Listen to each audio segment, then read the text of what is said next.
So how does the relationship between Zhengzhou and Kaifeng and the change of that really tell us about spatial politics in modern China? There's a couple of things. I mean, the first and most obvious thing to say is that it really demonstrates how the urban hierarchy is a political one. That when the capital was moved in 1954, this is very much, part of the rhetoric around it is about moving the capital slightly so it's nearer the middle of the province. But it's also about making a political statement,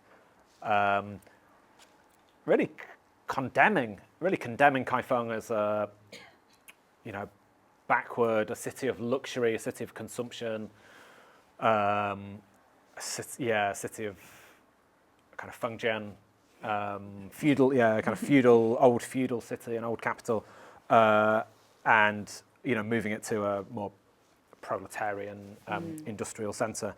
And in a way, what's most startling is really the fate afterwards. And this maybe is the second thing that it tells us, is that the hierarchy of cities is not only political, it also becomes very entrenched quite quickly and very hard to shift. So Kaifeng is one of, there aren't many cities that do badly in both the socialist period and the reform period.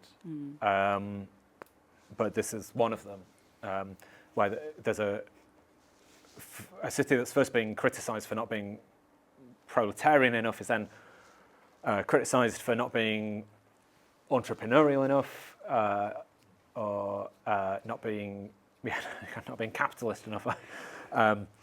And it's only relatively recent with the explosion of domestic tourism that's started to change. But still, it's very entrenched hierarchy. I mean, when I started doing the PhD research about 10 years ago, the disposable income between these two cities, people in Kaifeng were basically half as rich as those in Zhengzhou.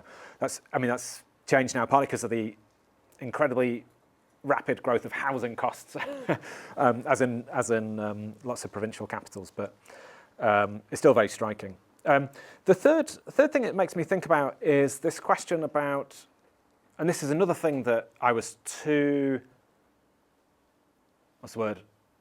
diffident or I was too shy to talk about in the book, which is it's a whole book about inequality, but it doesn't really talk about how people think about inequality.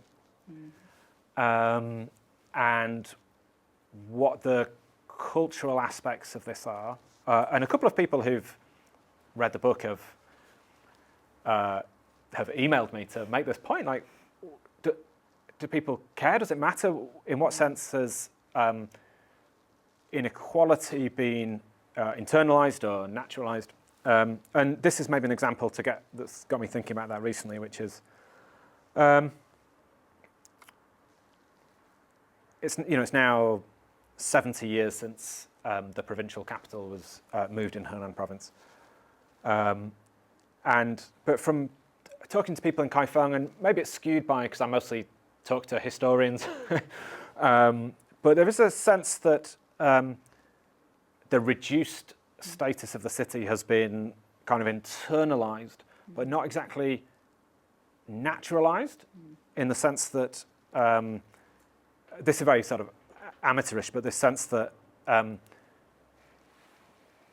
there was that the city of Kaifeng was stripped of its status that it had for 800 years, maybe more, and that this wasn't really a natural thing to do. There's still a sense of, I think, resentment or something having been lost in the city, and even if that's now 70 years later, it's been very much internalized, that this is the fate of the city.